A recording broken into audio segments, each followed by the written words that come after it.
Kasi ha, kasi pamalik mo, magitag siya, nakatong public toilet. Sa museo, wala siya.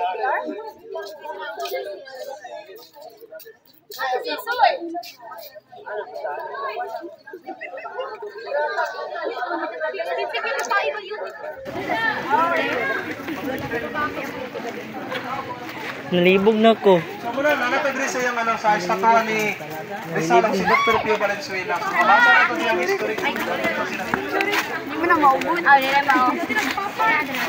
Kani sa mga area, muning tayo mga gikonvince si Rizal nga itaka sa dapitan. Kani si Dr. Pio Valenzuela, usan niya sa membro sa Katipunan, no? Muna sa emisary, sa mga espiya. So picture mo rin ano, Rizal and si Valenzuela. Ayan sa mga Valenzuela. Ito si Rizal, mabura doon sa kan. 5'3" na yung height ni Rizal. 1 meter and 61 centimeter, no? Kita sa niya. 5'3". Uy, nagbalik.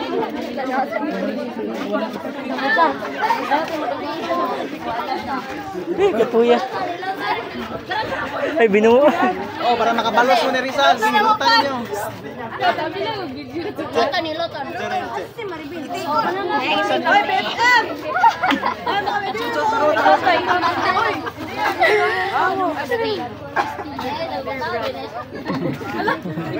Malihok yun na no, makadagan tagway ulan. Brad, doon sa mo niya, Brad. Matungkuhan ni Diyos ang magahoy. Bitaw, di siya bitaw. Ito mo inara dito.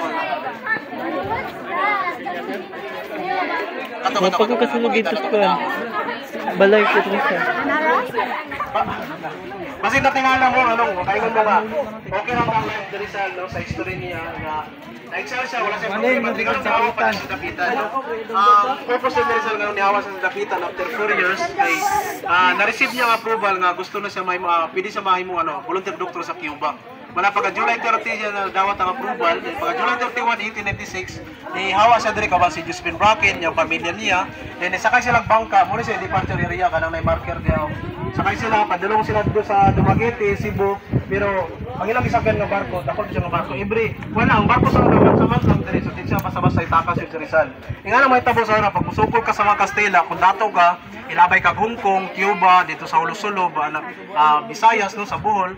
Then mo tawag reason nga nihawa sa diri kay convince yun sa itakas, no. Nga na si Rizal, nasa dignidad, nasa ka nakitang kanang gipanindigan din niya nga dili gyud pwede nga mutakas sa diri kay naman siya agreement ni Captain Ricardo Canocero nga isa gusto mo nga ng palabra di honor ba kanang ulo honor nga isang mutakas nag-aala sa freedom na magama niya nagdala dito 4 years mo nga abot na ang time nga mato siya Cuba dili lang ingon nga may mo siya doktor dito ang purpose niya makabalo siya unsay mga strategies sa panggubat bitaw mga tactical bitaw so magamit niya to dito then ihatag niya ang idea ni Andres Bonifacio pero wala siya na dayon kay pag-abot niya sa Barcelona sa Spain sa August 1896 gidakop siya dito gipreso siya sa port dito sa sa Barcelona then after that gibalik siya sa Manila sa October 1896 gikasuhan si Rizal gi-mock trial siya then mo na to pagka December 30 at dahil so 35 gipusil na si Rizal so ang kapusil niya to mga Pilipino ra pod no ang one line is mga Pilipino ang second line nga walo ka mga soldiers mga Espanyol so walay mahimo ang mga Pilipino kay firing squad man pud to ipatyon man tong walo kung walay mo di sila mo pusil no so nakagapo si Rizal di man siya gusto magpa-blindfold kay ang naka-blindfold man gusto na isa worst criminal jud na siya then gapatalikod siya pero natubang jud siya para walay betrayal bitaw so kaduha ra siya gipusil una naigo siya sa likod sa walo ka mga Pilipino isa ra pud ang live bullet sa kabala pag gumanado gikuha na sa tiro de gracia o karang mercy shot sa ulo Muto gilubong siya sa Paco, then pagka 1912 gibalin niya mga bukog dito sa Bagumbayan. Then ang nitabo po ni Josephine Bracken, apil siya sa mga revolutionary nilang Andres Bonifacio. Then siya mo'y taga-tambal, siya mo'y messenger. Then nitabo nga nibalik siya sa Hong Kong, naminyo po siya kontro nga Pilipino si Josephine Bracken. Yang naiminyohan si Vicente Abad. Nakanak siya babae si Dolores Bracken Abad. Pagka 1902 namatay po si Josephine Bracken sa sakit nga tuberculosis sa edad ng 25. So ang lawas ni Josephine Bracken o yung pamilya niya dito sa Hong Kong karon nakalubong no. Ingana. So pagka 1913 muna ning Rizal Shrine dayon na imong 1914 imo nang National Rizal Park din ang dapitan gideclare na siya as Balaang Syudad or Shrine City of the Philippines 1973. Muna nga well known kay siya as kanabitang historical city no kay tungod sa pag-excel ni Rizal Igana.